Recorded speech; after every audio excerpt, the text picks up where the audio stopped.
Assalamu alaikum, you are watching the special episode of Brass Tacks regarding the Mumbai attack.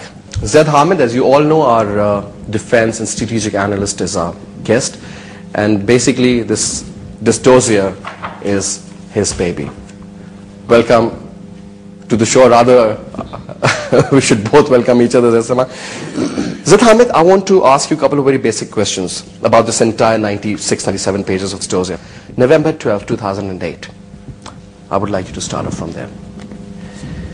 Faisal, before we start with this timeline, I would like to make certain categoric statements. This is for the first time we are doing this Mumbai analysis, or expose of the Mumbai events in English. And there's a reason for this. We want the world to know what is actually happening in India.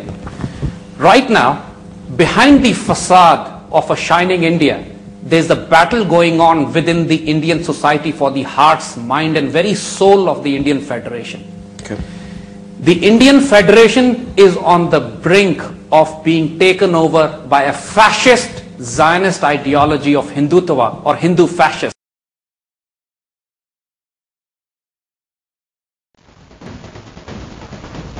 These are allegedly the key perpetrators of saffron terror. Suspended Armyman Lieutenant Colonel Prasad Purohit, Sadhvi Pragya Singh Thakur, Swami Dayanand Pandey. And according to the AGS, the transcripts of audio-video recordings recovered from Dayanand Pandey's laptop is evidence enough to prove that Purohit had already kicked off efforts to liaison with establishments in Nepal and Israel to set up a separate Hindu Rashtra. In a meeting which was attended by Swami Dayanand Pandey, alias Sudhakar Dwivedi and others, Purohit is seen and heard saying, "We have contacted Israel and our captain has also gone there. We have received a positive response from them. They told us to show something on ground because we had only given them papers. They told us to wait and watch for 6 months." On behalf of the Council of the right-wing Hindu extremists, Purohit had even managed to clinch a couple of deals with his counterparts in Israel. We asked for 4 things. Uninterrupted supply of equipmental training, to allow us to start our office with the saffron flag in Tel Aviv, political asylum, and to support our cause in the UN so that a Hindu nation is born. At one point, Swami Dayanand Pandey is heard saying, "I had told you earlier that 2 people from Israel had come to us. They sat here and talked for a while. Whatever it is, they promised to cooperate first."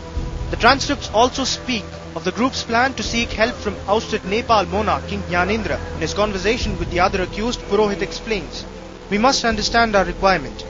I should tell you that we had a meeting fixed with King Gyanendra for the 24th of June in 2006 and in 2007 as well, and we had fixed this meeting over the phone on 13th of February. The transcripts also make mention of Queen Aishwarya's interest in Hindu fundamentalism and her association with Purohit. Gyanendra's wife, the Maharani, she's anyway attached to him. We have been in contact with her. And it's a Nepal army official who's acting as middleman for Purohit and King Gyanendra, through whom Purohit had almost got a clearance to train cadres in Nepal." Talking in particular to Swami Dayanand Pandey, Purohit says, "There's a Colonel Prajwal who's also a brigadier in the intelligence. We had fixed a meeting with a lot of difficulty. I had proposed and the king had accepted that 20 of my men will be given officer training every 6 months, 40 officers in a year. And 200 of my men will train for Jawans. I told him to ask for AKs from the Czech Republic. I told him we'd pay for the guns and ammunition. The king had accepted the proposal. Just imagine if that had happened." During the meeting, a heated discussion ensues within the group where retired Major Ramesh Upadhyay announces the last decision. "The thing is that the constitution that we are following is not and will not be acceptable to us. Another constitution will come into place. Then Hindu Rashtra will be established. But till then, it is not acceptable."